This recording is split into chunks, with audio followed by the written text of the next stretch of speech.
Irmãos de graça e paz, vamos orar. Pai, quero agradecer a Ti, em nome de Jesus, pela Tua misericórdia, pela Tua bondade, ó Deus, e porque o Senhor nos trouxe a esse lugar, ó Deus, para glorificarmos e exaltarmos Teu nome.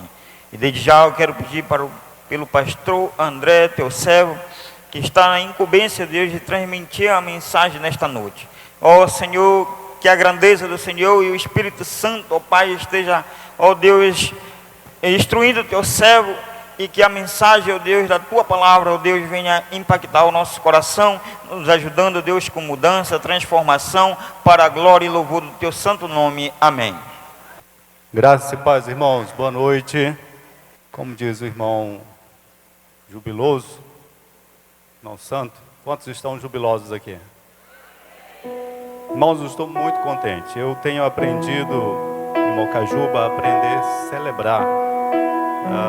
Minha família não é muito de fazer festas, celebrações, mas eu entendo que quando nós passamos um ano de trabalho semeando a palavra, vale a pena celebrar, vale a pena se alegrar na presença do Senhor. Salmo 126, meus irmãos, vamos ficar em pé, vamos ler apenas esse verso. Salmo 126, versículo 6. Quem sai andando e chorando enquanto semeia, voltará com júbilo, trazendo os seus feixes. Vou repetir. Quem sai andando e chorando enquanto semeia, voltará com júbilo, trazendo os seus feixes. Vamos dizer todos juntos, vamos lá? Quem sai andando e chorando enquanto semeia, voltará com júbilo, trazendo os seus feixes. Amém, aleluia. Poder sentar, meus amados, até aqui é a palavra do Senhor. Quando nós lemos a parábola do semeador, que está registrado lá em Marcos capítulo 4, em Mateus capítulo 13, Jesus vai falar sobre as parábolas do reino, e aí ele começa falando sobre a semeadura, a parábola do semeador, do agricultor. Eu entendo, irmãos, que hoje à noite, infelizmente, algumas pessoas não darão ouvidos a esta palavra que será pregada. Eu entendo isso. Mas a parábola também me ensina que algumas pessoas ouvirão, mas rapidamente irão se esquecer dessa palavra que será pregada hoje à noite. Mas vai ficar aquele sentimento de alegria, de contentamento. E se alguém lhe perguntar amanhã, como é que foi o aniversário da Igreja Batista? Aí essa pessoa dirá, foi uma bênção. Mas sobre o que o pastor pregou? Eu não sei, eu só sei que foi uma bênção. Eu sei também que algumas pessoas já têm uma boa compreensão das Escrituras, da palavra de Deus, mas guardarão para si e não colocarão essa palavra em prática. Mas para que você tenha uma boa colheita na sua vida, e todos nós gostamos de colher o resultado do nosso trabalho e nos alegramos e exultamos no Senhor, é necessário que você pegue essa palavra e corra para colocá-la em prática em sua vida. Então a Bíblia tem uma promessa para você, e você sairá com esta promessa. A sua vida será uma vida frutífera, então sua vida irá florescer e frutificar 30, 60 e a 100 por um. E eu entendo, irmãos, que a vida do cristão é esse processo de multiplicação. Você não consegue mais se conter, você não consegue mais ficar só para si. Se você é daqueles que ouve algo e logo quer passar adiante, então você está no processo da multiplicação.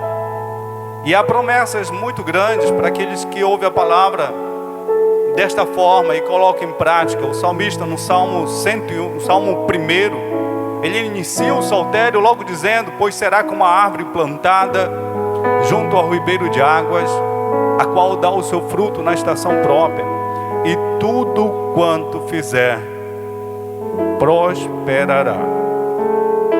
Então há um segredo aqui na palavra de Deus. Existem princípios, irmãos, que você tem que observar. Eu aprendi que quem quebra os princípios de Deus, um dia será quebrado por esses princípios.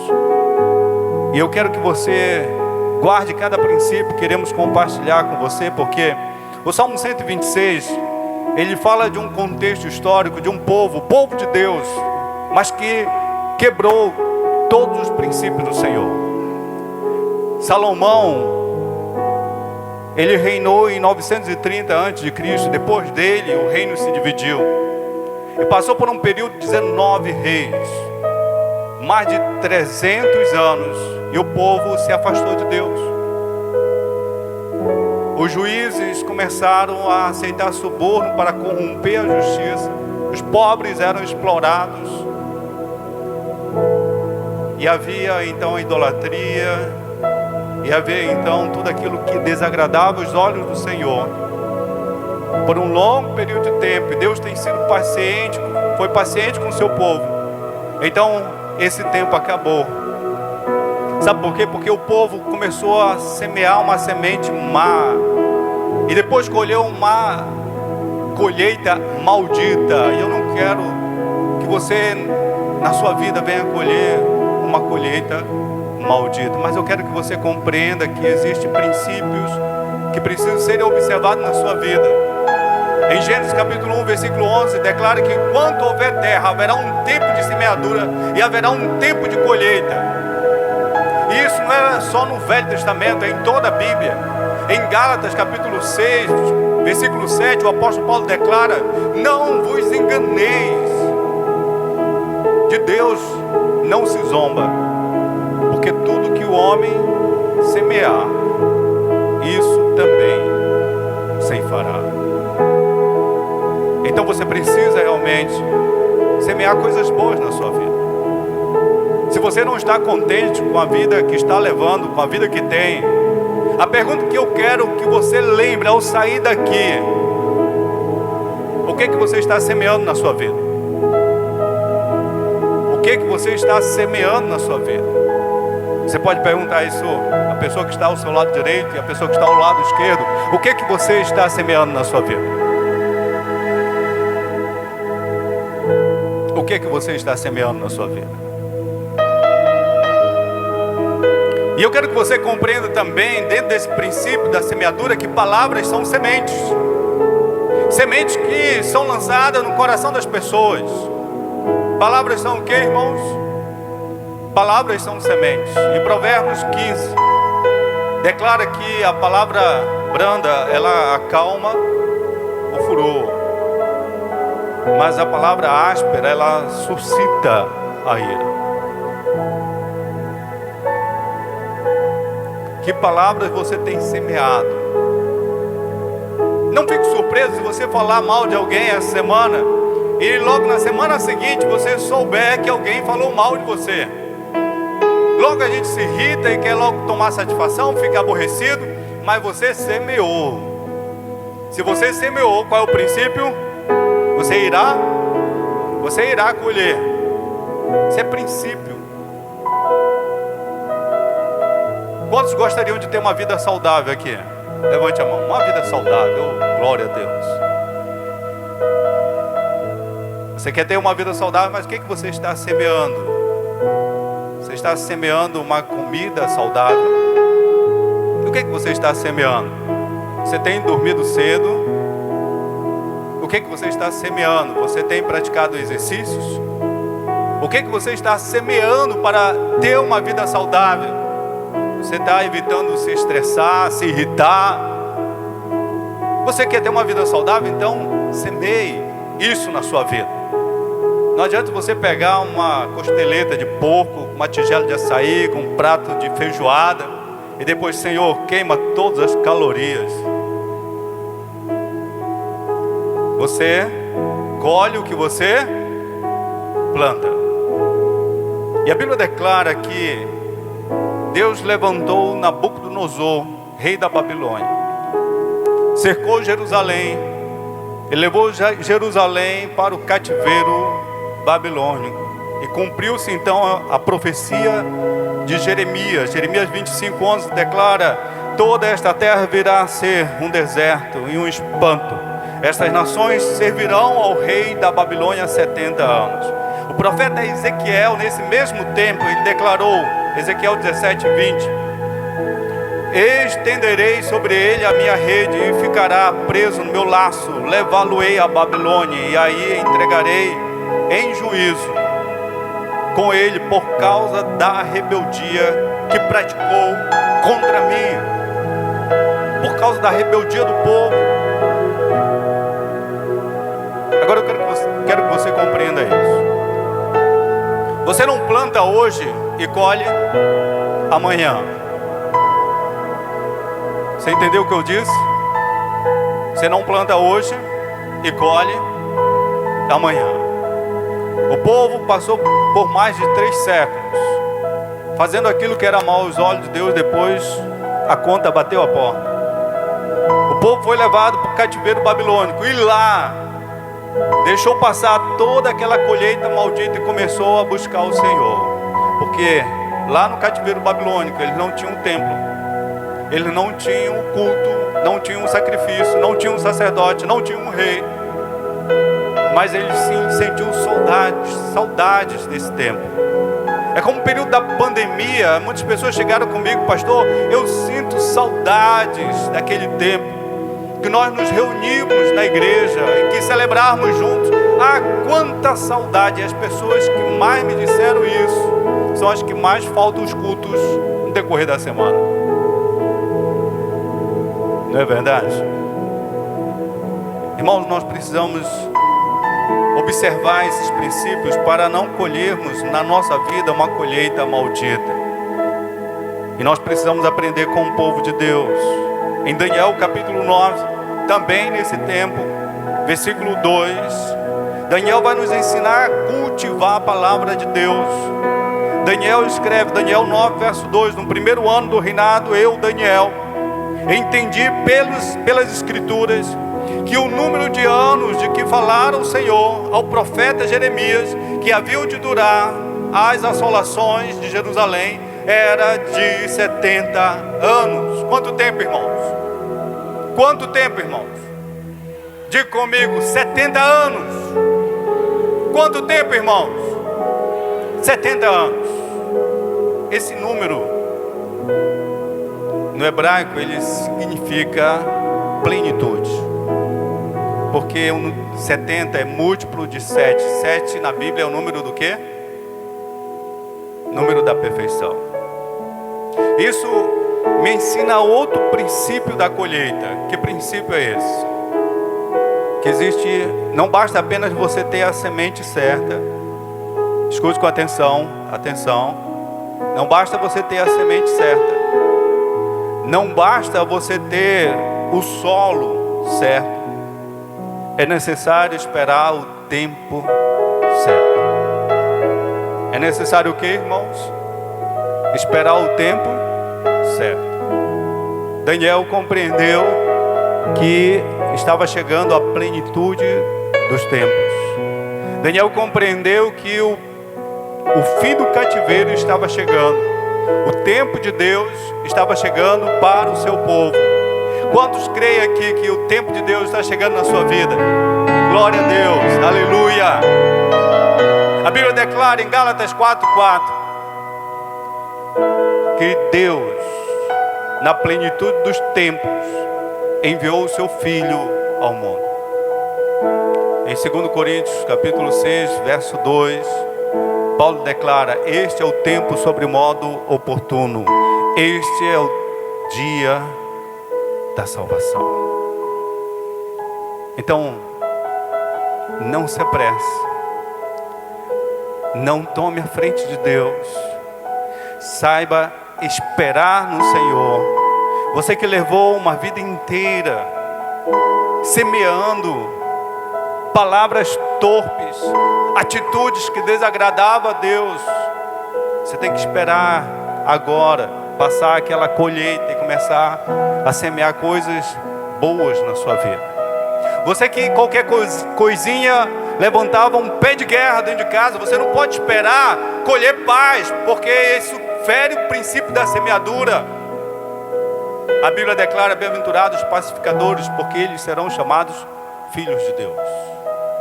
Bem-aventurados os misericordiosos, porque eles alcançarão misericórdia. O que é que você está semeando na sua vida?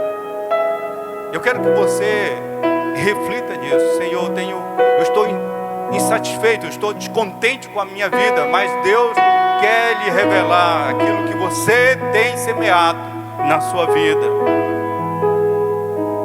Escolha a semente certa, escolha o solo certo, mas saiba esperar o tempo certo.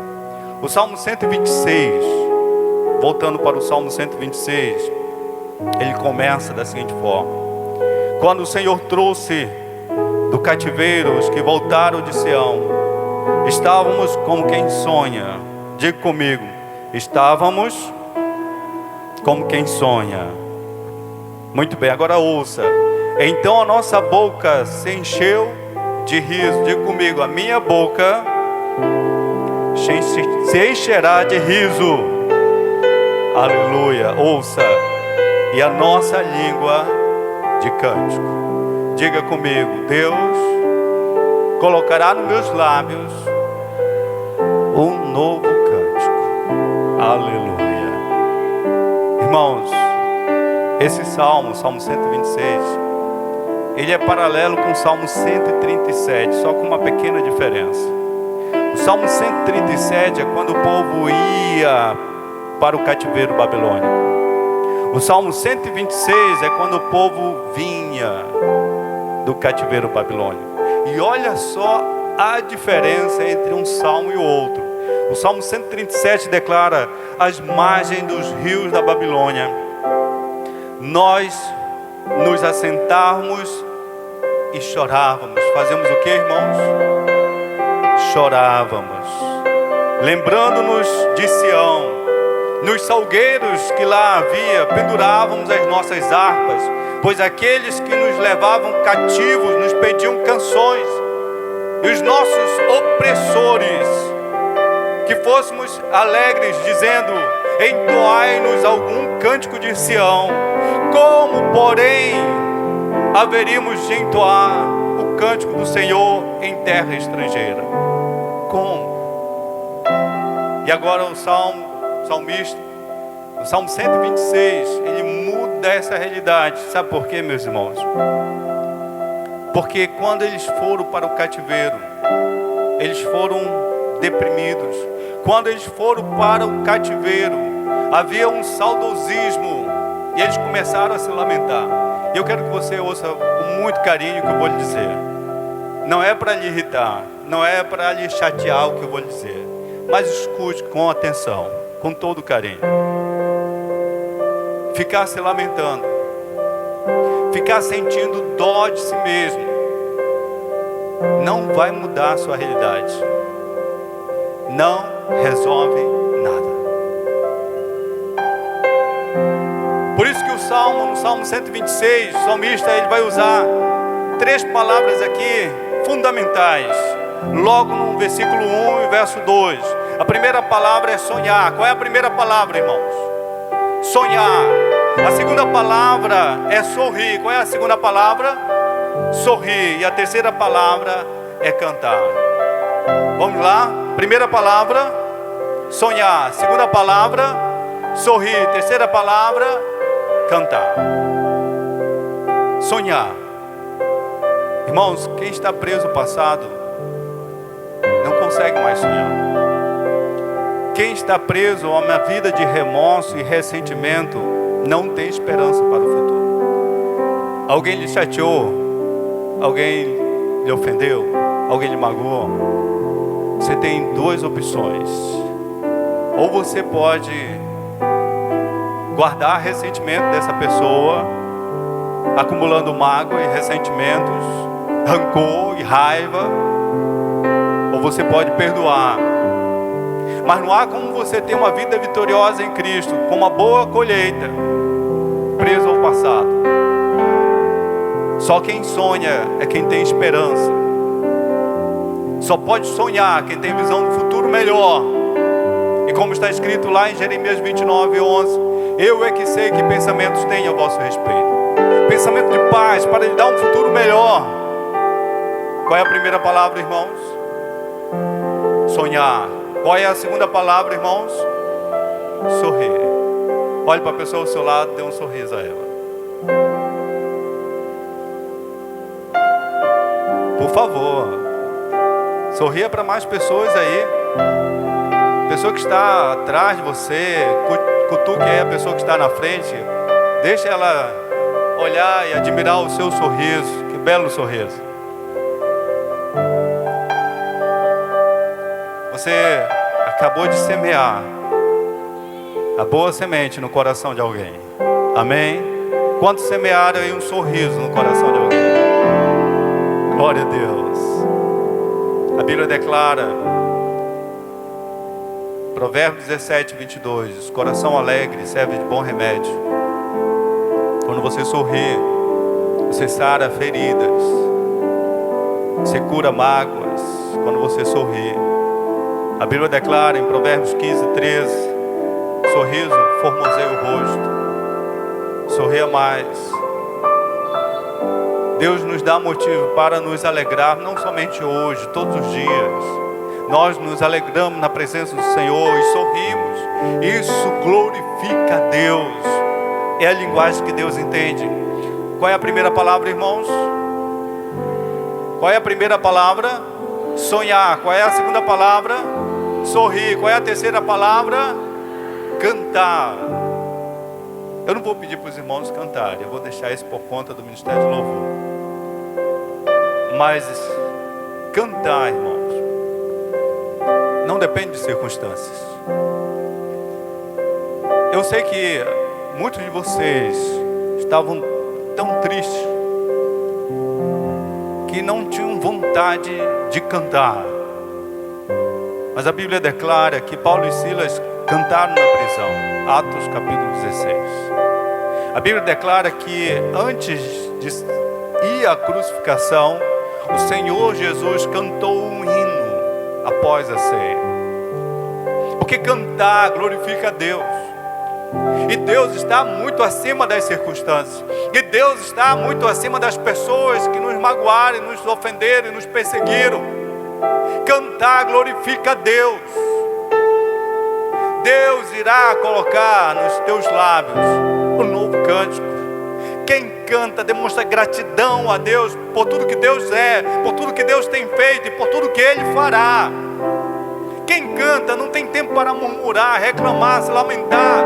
Isso vai azedando a alma, envenenando o espírito e o coração.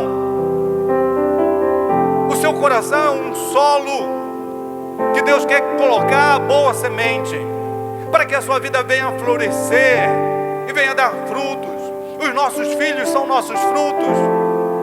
O resultado do nosso trabalho faz parte dessa frutificação. Eu quero que você tenha boa colheita e saia daqui vitorioso, porque em Cristo Jesus nós somos mais do que vencedores. A Bíblia declara que o próprio Senhor Jesus se comparou com uma semente.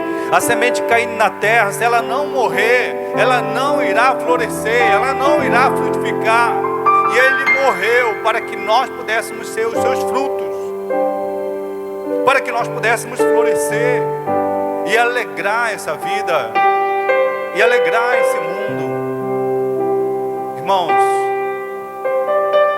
a alegria é símbolo da nossa salvação. Mas voltando ao verso principal de hoje, o Salmo 126, versículo 6: os que com lágrimas semeiam, com júbilo ceifarão. Quem sai andando e chorando enquanto semeia, voltará com júbilo, trazendo os seus feixes. E parece meio contraditório, porque o salmo todo ele fala sobre a alegria, mas ele termina com choro, ele termina com lágrimas. Sabe por quê, meus irmãos? Porque antes de Deus fazer algo por você, Ele fará algo em você. E é justamente nesse processo de aquebrantamento, nós precisamos cultivar um coração quebrantado na presença de Deus. O salmista Davi, no Salmo 51, ele declara: um coração quebrantado e contrito não desprezarás, ó Deus. A Bíblia declara lá em 1 Samuel capítulo 1 que Ana entrou na presença do Senhor e se derramou em lágrimas enquanto orava. E ela foi contemplada e Deus revelou o seu favor a Ana. Lá em Isaías 38:4, quando o rei Ezequias foi acometido de uma doença mortal, a Bíblia declara que ele chorava e orava na presença do Senhor. Então o profeta Isaías, Deus falou pela boca do profeta Isaías: eu ouvi a tua oração, eu ouvi as tuas lágrimas, e Deus lhe curou de uma doença mortal. O salmista, ele passa por esse processo, e ele declara: os que com lágrimas semeiam, com júbilo ceifarão. Quem sai andando e chorando, enquanto semeia, voltará com júbilo, trazendo seus feixes. Eu não vejo o salmista como alguém que se tranca no quarto e começa a chorar. Eu não vejo o salmista como alguém que se isola e não quer ver ninguém na sua frente. A Bíblia não declara, não apresenta esse homem. A Bíblia apresenta que enquanto ele chora, ele trabalha. Enquanto as lágrimas rolam pelo seu rosto, ele semeia, ele planta. O choro não é motivo para você parar. Você vai chorar na sua caminhada, mas é motivo para você prosseguir. O choro irá lhe fortalecer. A Bíblia declara que o Senhor, ele recolhe nossas lágrimas no seu odre. Odre era um recipiente onde passava o processo de fermentação do vinho. Vinho na Bíblia, no Salmo 104, versículo 15, é alegria, é contentamento. Quando o Senhor recolhe as suas lágrimas no seu odre, Ele promete transformar a sua tristeza em alegria, o seu lamento em júbilo, e você irá se regozijar na presença do Senhor.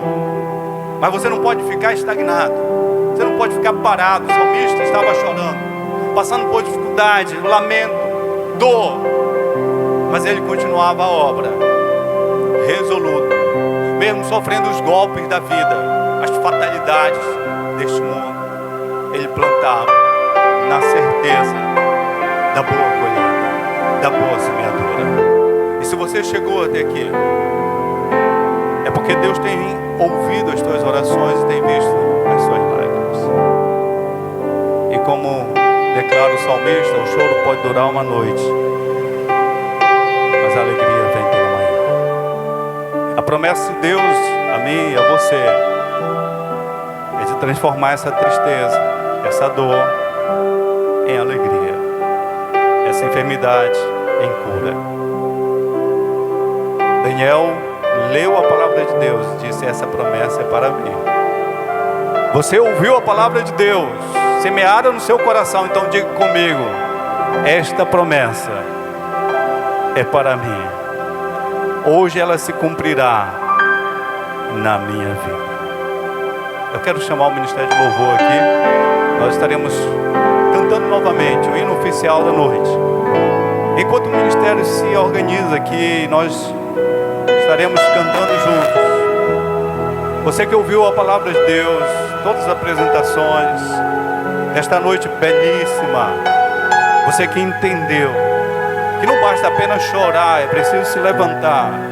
Não basta apenas prantear, é preciso caminhar, andar, trabalhar, tomar uma atitude, fazer alguma coisa. Você que compreendeu isso, eu quero te desafiar nesta noite a orar comigo, a tomar uma atitude. Saia do lugar de onde você está, saia dessa zona de conforto. Você não precisa se isolar, se trancar no seu quarto. Eu quero que você, mesmo chorando, levante-se. Convido a toda a igreja a ficar em pé e saia do seu lugar. Vamos orar aqui na frente. Não tenha medo, não tenha receio. Deus lançou a preciosa semente esta noite na sua vida. Essa semente irá florescer, irá frutificar 30, 60, 100 por um, porque Deus lhe criou para ser frutífero, uma vida multiplicadora das bênçãos de Deus sobre a sua casa, sobre os seus filhos, seu ministério. Louvado seja o nome do Senhor. Aleluia.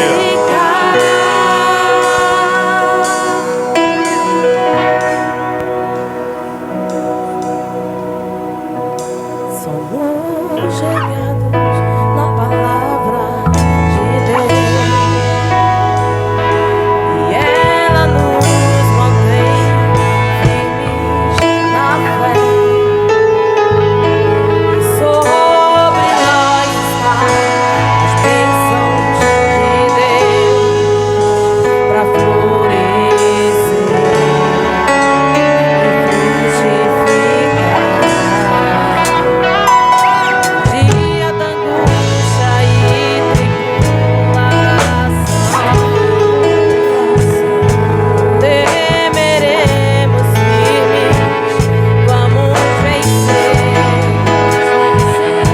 amarrados na palavra e oração, vamos florescer, frutificar, para a glória e louvor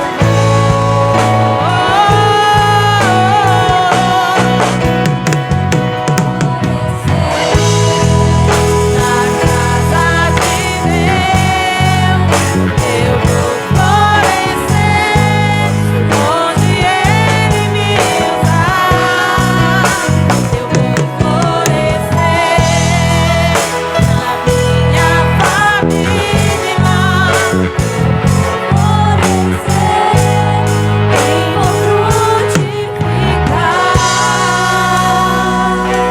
Glória a Deus. Deus bendito, eterno Pai. A boa semente foi plantada em cada coração, Pai. Que saiamos daqui, ó Deus, com um propósito, com uma missão. De colocarmos em prática, ó Deus, tudo aquilo que o Senhor falou aos nossos corações. Que venhamos compartilhar do Teu amor, da Tua bondade, da Tua alegria, que é derramada em cada coração, e perdoar aqueles que nos ofenderam e nos magoaram, e viver a vida plena que Deus tem para nos dar. Que a graça do nosso Senhor Jesus Cristo, e o amor de Deus Pai, e a comunhão